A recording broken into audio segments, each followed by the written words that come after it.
ছোট ভাই আমার, নির্জনে যৌবন নষ্ট করিও না। You understand what I am saying? তুমি বুঝছো আমি কি বলছি? একাকিত্বে নির্জনে নিজের যৌবন রিজিক, এটা কেমন আমি তোমারে বলি, ওয়াল্লাহি তোমাদের কি হয়েছে ছোট ভাই আমার, তোমরা কেন জিনিসটাকে সহজে নাও না? এরকম মেরে পাশ ভেবে আসে হাসি একটু মন, একটু দেখো হাসলে তোমার ইচ্ছা।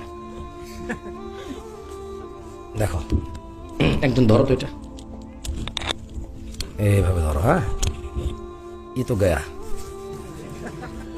আচ্ছা, এটাকে আমরা রিজিক বলি না? কত টাকা আছে এখানে? কত আছে? কেন নাই? আরেকশো কই? ফেলে দিছি, চলে যায় নাই। কি করছি? ফেলে দিছি। মদ খাইছি, কি করছি? মদ খাইছি, কি করছি? আর কত আছে? এখন এখন আমার সম্পদের মধ্যে কত টাকা আছে? এই 100 টাকা ঘষাঘষি করলে, এই 100 টাকা কি দিন রাত 24 ঘন্টা ফু দিলে 200 হবে?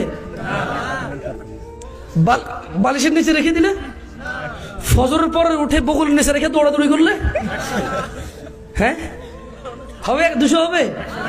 তো যৌবনটা তো এমন, তোমাকে আল্লাহ যতটুকু দিছে তুমি ওয়াশরুমে ফেলে দিচ্ছ না, তুমি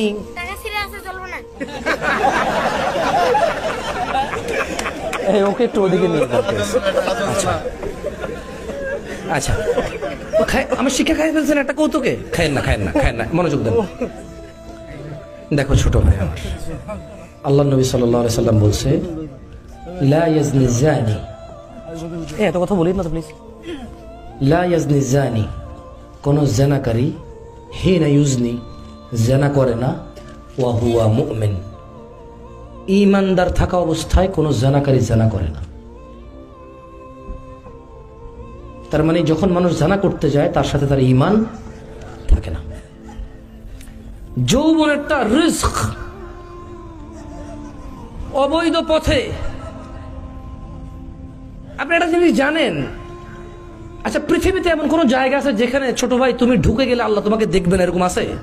পানির নিচে, হোটেলে, গাছের নিচে, ছাদের উপরে, রাত্রিবেলায় আল্লাহ দেখবে না? দেখবে না? তো আল্লাহ নবী তো বলছে, আয়েশা রাদিয়াল্লাহু তাআলা আনহা বলছে যে, ইয়া উম্মাতা মুহাম্মদ, হে উম্মতে মুহাম্মদরা, মা আহাদুন আগয়ারা মিন আল্লাহ, তোমাদের মধ্যে আল্লাহর চাইতে অধিক মর্যাদার কারণ নাই। আইয়ারা আবদাহু ওয়া আমাতাহু তাজনি, আল্লাহ তার কোন বান্দা বান্দিকে জানা করা অবস্থায় দেখতে চায় না। কি অবস্থা দেখতে চায় না? তো তুমি যে জানা করতেছো, ওই যে রিজিক তোমার কাছে ছিল 300 টাকা, 200 টাকা ফেলে দিছো, এবার সকালবেলা ডাক্তারে যতই বলুক বগল নেচে রসুন নিয়ে দৌড়ান, লাভ হবে না। যা ছিল তা তুমি ফেলে দিয়েছো, যা ছিল তা তুমি উপভোগ করে ফেলেছো।